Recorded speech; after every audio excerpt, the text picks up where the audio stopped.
Hey, what's up YouTube? IModernArts here, and today I have a tutorial on how to make this foam pit in Cinema 4D. So you can see the preview right here, obviously, on the screen. I guess it's a pretty cool effect. Usually I wait for you guys to request a tutorial and then I make it, but for this time around I thought I would just make a tutorial on this because you guys might find it cool. I was going to do this on a speed art, but I kind of just stopped here and I didn't have any more ideas, and I didn't think the lighting looked very good. And it still doesn't look very good. So the tutorial won't really include the lighting because the lighting isn't very good, as I said.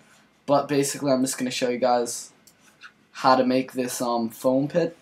It's pretty easy, but it might teach you some techniques that will teach you how to make something more than just a foam pit, because that's pretty random. So let's get started. I'm going to open a new project. And we're basically just going to start with a cube. And this is just basically going to be the shape of the foam pit. So you can basically make it however you want. I'm going to put the size X at 500. Let's see, the size Z at something like 800. And the size Y at something like 150. So if you want that again, guys, size X is 500 feet. Size Y is 150 feet. And size Z is 800 feet.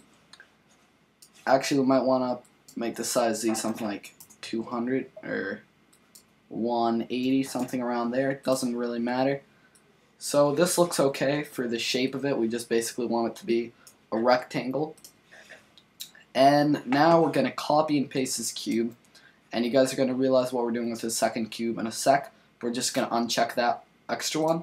So with this first cube, this is going to be the shape of the basically wooden container of the foam pit. So we're going to press C on the keyboard, and that's basically just going to make this cube editable, which means you can do various different things on it, but what it does mean is you can't change the size anymore. So before you press C, make sure you got the size right, and we're going to go to this tool on the left. It looks like a square, an orange square, like in a grid, so I'm just going to click on that. And this lets us select the faces of the cube. And we just want to select the top face, and we're just going to delete it. And this is going to make it so the cube is hollow, which looks pretty cool. And this is a good technique if you want to build a room or something. Maybe you want to get rid of this face so you can see out of it. Well, whatever, but that's basically how you do it. Alright, so next we're going to give this shape some depth by using explosion effects. So we're going to click on the deformer section, and we are going to go to explosion effects, and we're going to select the cube and the explosion effects, and we're going to press Alt G, or right click on them and do group objects, and this is going to put them into a null object. And you can see now this cube has depth to it. So to control the depth of this cube, we can increase, not the time. We want to go in the explosion effects and go to the cluster, and we can edit the thickness, and this is basically the thickness of the border. I'm going to put this at 30. You guys can use whatever value you want. I think 30 is pretty good. So that looks okay for the cube. I'm going to turn gravity to none, so it doesn't fall down. Alright, so that's looking pretty good. We got our depth. And now let's just make the foam inside the pit. So this is where this secondary cube is going to come in handy. Basically, we're just going to reduce the size of this so it fits inside the other cube. So something like this. And this is basically going to be representing where the cubes are. So now we're going to make the cube that's going to be each one of those little foam pit things, whatever you call them, pieces of foam. And let's make the size of this something like 20 by 20 by 20. I think is a good value, so let's move that up and see how it looks. Maybe even 40. Alright, that's looking pretty good, so that's going to be one of our little pieces of foam in the foam pit. And we're going to put this into a cloner object and clone it. So we're going to go to MoGraph, go down to cloner object, and just drag the cube into the cloner object. And now we're going to change the mode to object, and this basically lets us clone this cube into the shape of another object. And as you might guess, we're going to be using this inner cube as the object. So just take it and drag it into the object section. And now you can see it's cloning it, but it's cloning it on the edges. So we're going to want to put the mode to volume. And we're going to click render instances, which basically increases the speed in Cinema 4D and makes it so it's not going to force quit on you. And it lets you handle more clones. And let's make these cubes actually a little bit smaller. So I'm going to do 30 by 30 by 30. Looks a little bit better. And for the count, I'm just going to type in something like 1,000. That might be too much depending on the speed of your computer. So that looks okay. We can't really tell because this other cube is in the way. So to get rid of that, we're just going to, if you see these little small gray circles right here, I'm going to click those twice so they both turn red. And the first one makes it so it's not viewable in the editor, and the second one makes it so it's not viewable in the renderer. So now you can see, we can see all of our cubes, and this cube is still there, except you just basically can't see it. Alright, so that's looking pretty good. We might not even need this many cubes, something like 500 for the count might work too. Actually, let's go back to 1,000. So yeah, this is looking pretty good for our foam pit effect. Now let's make these cubes random so they're not all staying straight up like that. So we're going to select the cloner object, we're going to go to MoGraph, and we're going to select Random Effector.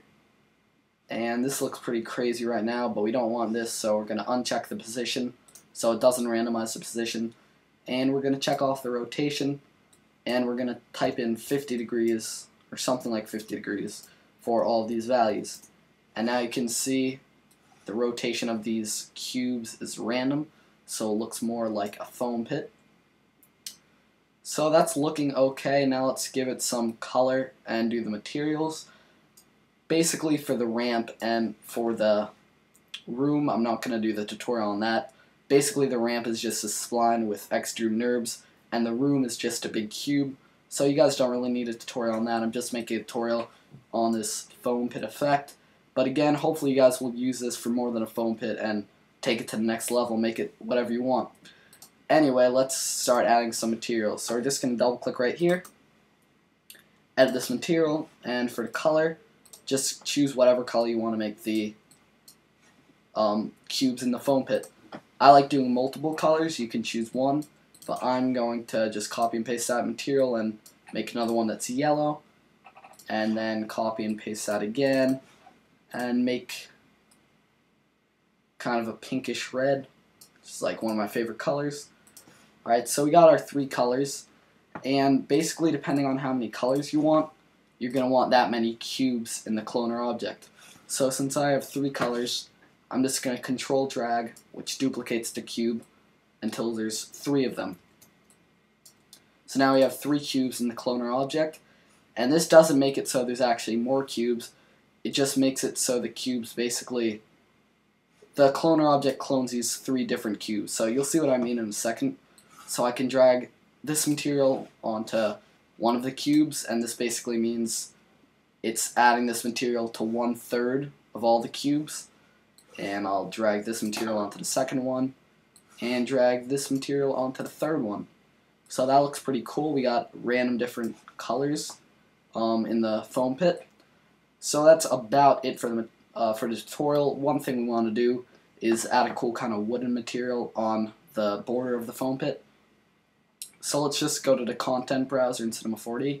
So click here, and let's see. Let's try going into the architecture edition.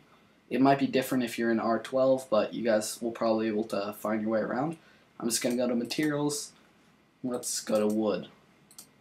Actually, they don't have a very good selection in this one. I'm actually going to go to the engineering edition, go to materials, and go to wood. And now you can see we have some cool wooden materials. Oops, didn't mean to load that. So you can choose whatever one you want. I'm just going to go with the simple pine wood. So I'm going to double click, and that's going to load it in. And now I'm just going to drag it onto this null object, put the projection at cubic, and check off seamless, which might or might not work. It depends on the material. Let's just render this real quick. Alright, and the seamlessness works. So I'm not adding a tutorial on the lighting because the lighting I did wasn't very good. But if you guys want to know, basically I just had a plane at the top of the scene and a plane at the front of the scene. Well, that's about it for this tutorial on how to make a foam pit in Cinema 4D. I know you guys probably don't want to make a foam pit, but hopefully you can use what I taught you in this video to make something more, basically to take this to the next level. So thanks for watching, guys. I hope you found this tutorial helpful. If you did, please like the video, and if you want to, you can suggest a tutorial in the comments. Alright, thanks for watching, guys.